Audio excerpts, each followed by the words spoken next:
Hello everyone and welcome back to another episode of Minecraft from our single player world, our world, on May the 29th.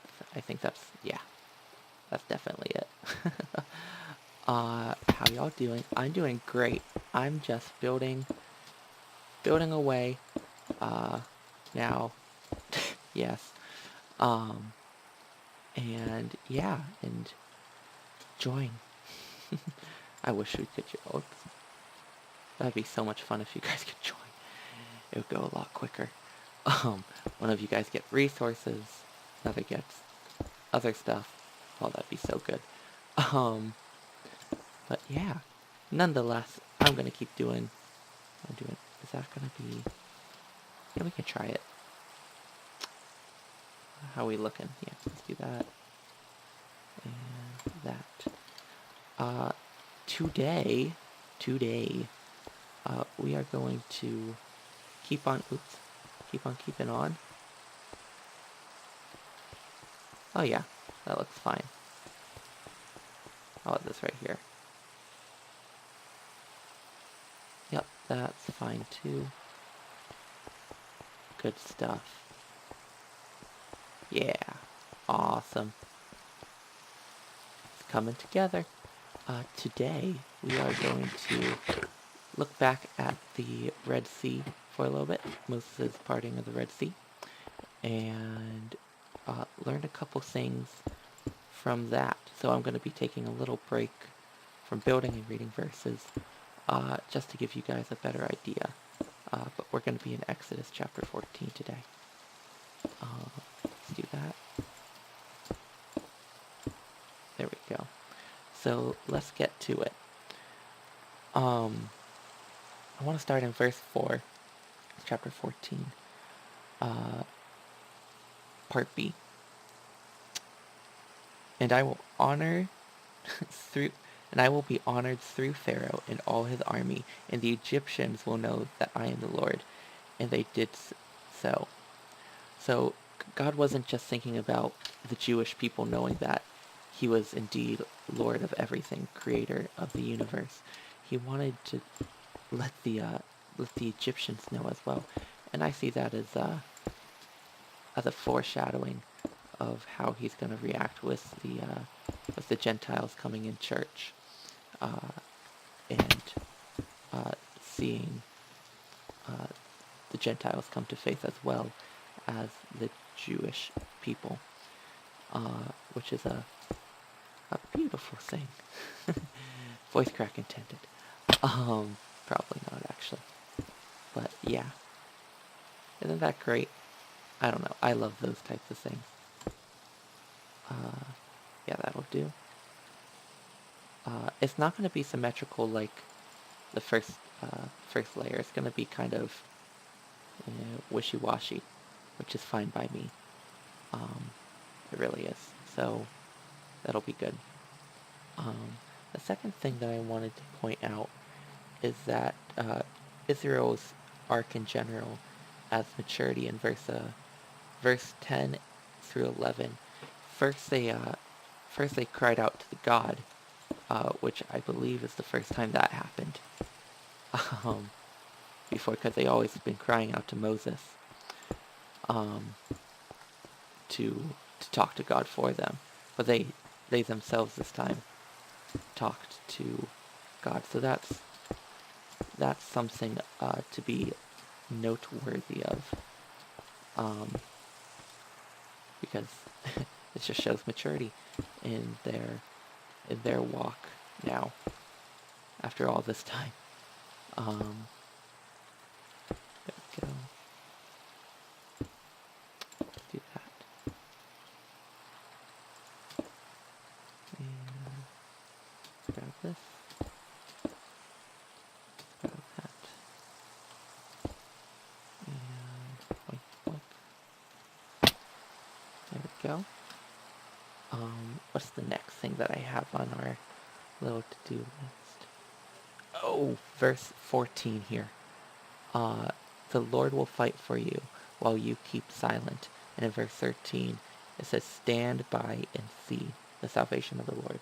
So that is something incredible right there. Um, and that's basically showed me that even in the Old Testament, uh, that you should not be taking a vengeance on others, like your revenge on others.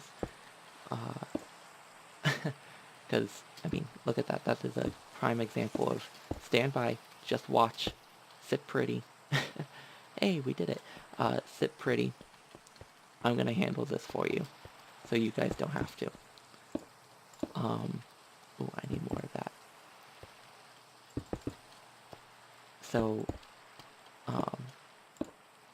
I urge you all not to take revenge on your own ambition, but rather pray for the person, pray for blessing and healing, and also pray for conviction, because this is the chain of reproof from the Lord goes kind of something like this. It's not all the time, but generally, I love all the ring particles. Generally, it goes something a little bit like this. First, they get convicted, and that's the first thing that we should be praying for the people who have done us wrong, is conviction, and there would be no punishment added from there, which is great. You don't want to. Never ever do you want to see your people being punished. You're supposed to love mercy, act justly, love mercy, and walk humbly. Micah 6:4. Yeah, it's not. But first goes conviction, then goes to other people in their lives. Telling them that this is wrong. And then it goes to discipline in a believer's life. And that's going to be painful for them if they didn't answer the first two callings of conviction, and then friends telling them that they are in the wrong. Friends or family, or just anyone. Even Micah. No, not Micah. Oh, no. Who's that guy in David's court? Oh, I forgot. But the prophet that came into David's court was Bathsheba. In 2 Samuel. Yeah. Something of that. It started with an N or M. Forget. But he came as a prophet to tell David he was in the wrong. By the way, I did finish this. I finished the top. So, yay. Isn't that great? I am so sorry. That's a big giant plane outside. And I came in here and finished this. And yeah, doesn't it look great? I think it does. I kind of like it. I like it a lot. I'll put some barrels in and some fishing stuff too, so that'll be good. So yeah. So don't take revenge. Let the Lord handle it. And don't be glad for punishment. To recap.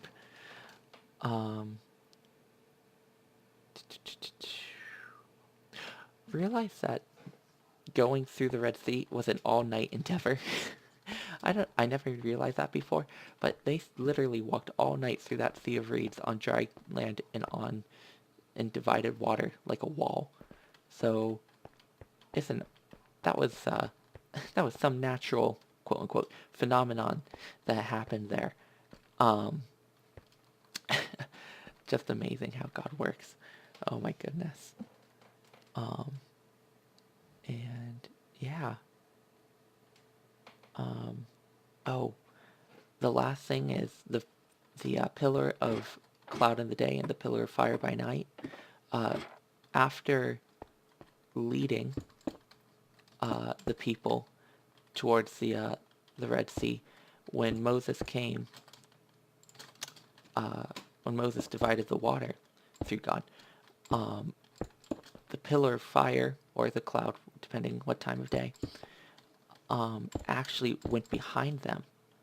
And that was crazy, because now God, the angel of the Lord, came from itself, and now it's not, now it's protecting them. So yeah, I'm going to finish up this, and I will see you guys in the next one. Thanks for talking to me. God bless.